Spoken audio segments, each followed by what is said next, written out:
भगवान कहते हैं, जो मेरे इस ऐश्वर्य तथा योग से पूर्णतया आश्वस्त है, वह मेरी अनन्य भक्ति में तत्पर होता है। इसमें तनिक भी संदेह नहीं है। आध्यात्मिक सिद्धि की चरम परिणति है भगवत ज्ञान। जब तक कोई भगवान के विभिन्न ऐश्वर्यों के प्रति आश्वस्त नहीं हो लेता, तब तक भक्ति में नहीं लग सकता। सामान्यतः लोग इतना तो जानते हैं कि ईश्वर महान है, किंतु ये नहीं जानते कि वह किस प्रकार महान है। यहाँ पर उसका विस्तृत विवरण दिया गया है। जब कोई यह जान लेता है कि ईश्वर कैसे महान है, तो वह सहज ही शरणागत होकर भगवत भक्ति में लग जाता है। भगवान के ऐश्वर्यों को ठीक से समझ लेने पर शरणागत होने के अतिरिक्त कोई अन्य विकल्प नहीं रह जाता। ऐसा वास्तविक ज्ञान भगवत गीता, श्रीमद् भागवत तथा अन्य ऐसे ही ग्रंथों से प्राप्त किया जा सकता है। इस ब्रह्मांड के संचालन के लिए विभिन्न लोकों में अनेक देवता नियुक्त हैं, जिनमें से ब्रह्मा, शिव, चारों कुमार तथा अन्य प्रजापति प्रमुख हैं। ब्रह्मांड की प्रजा के अनेक पितामह भी हैं और वे सब भगवान कृष्ण से उत्पन्न हैं। भगवान कृष्ण समस्त पितामहों के आदि पितामह हैं। ये रहे परमेश्वर के कुछ ऐश्वर्य।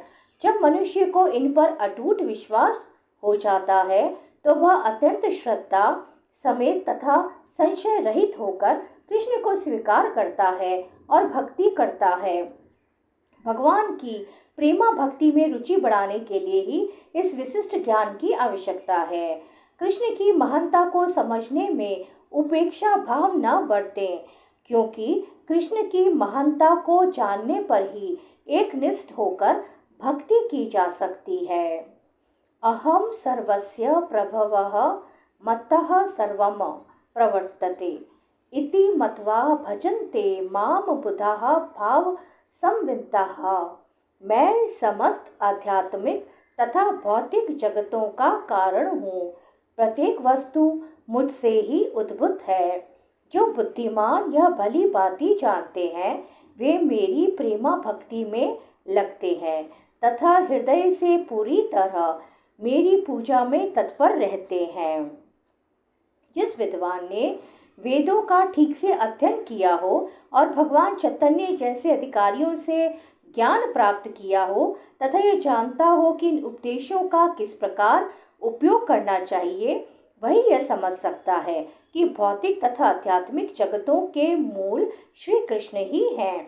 इस प्रकार के ज्ञान से वह भगवत भक्ति में स्थिर हो जाता है। वह व्यर्थ की टीकाओं से या मूर्खों के द्वारा कभी पथभ्रष्ट नहीं होता।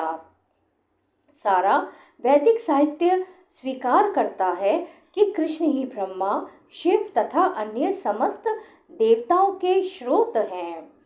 उपनिषद में आगे भी कहा गया है, नारायण से ब्रह्मा उत्पन्न होते हैं, नारायण से प्रजापति उत्पन्न होते हैं, नारायण से इंद्र और 8 वसु उत्पन्न होते हैं और नारायण से ही 11 रुद्र तथा 12 आदित्य उत्पन्न होते हैं।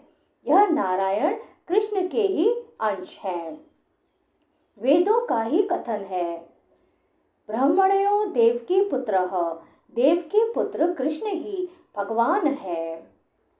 सृष्टि के प्रारंभ में केवल भगवान नारायण थे। न ब्रह्मा थे, न शिव, न अग्नि थी, न चंद्रमा, न नक्षत्र और न सूर्य।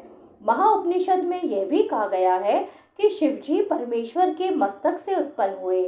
अतः वेदों का कहना है कि ब्रह्मा तथा शिव के सृष्टा भगवान की ही पूजा की जानी चाहिए। मोक्ष धर्म में कृष्ण कहते हैं, मैंने ही प्रजापतियों को, शिव तथा अन्यों को उत्पन्न किया, किंतु वे मेरी माया से मोहित होने के कारण यह नहीं जानते कि मैंने ही उन्हें उत्पन्न किया। वराह पुराण में भी कहा गया है, नारायण भगवान है जिनसे ब्रह्मा उत्पन्न हुए और फिर ब्रह्मा से शिव उत्पन्न हुए। भगवान कृष्ण समस्त उत्पत्तियों के स्रोत हैं और वे सर्व कारण कहलाते हैं। वे स्वयं कहते हैं, क्योंकि सारी वस्तुएं मुझसे उत्पन्न हैं, अतः मैं सबों का मूल कारण हूँ। सारी वस्तुएं मेरे अधीन हैं, मेरे ऊपर कोई भी नहीं है। कृष्ण से बढ़कर कोई परम नियंता नहीं है। जो व्यक्ति प्रामाणिक गुरु से या वैदिक साहित्य से इस प्रकार कृष्ण को जान लेता है, वह अपनी सारी शक्ति कृष्ण भावनामृत में लगाता है और सचमुच विद्वान पुरुष बन जाता है। श्री कृष्ण शरणम ममः, श्री कृष्ण शरणम ममः, श्री कृष्ण शरणम ममः।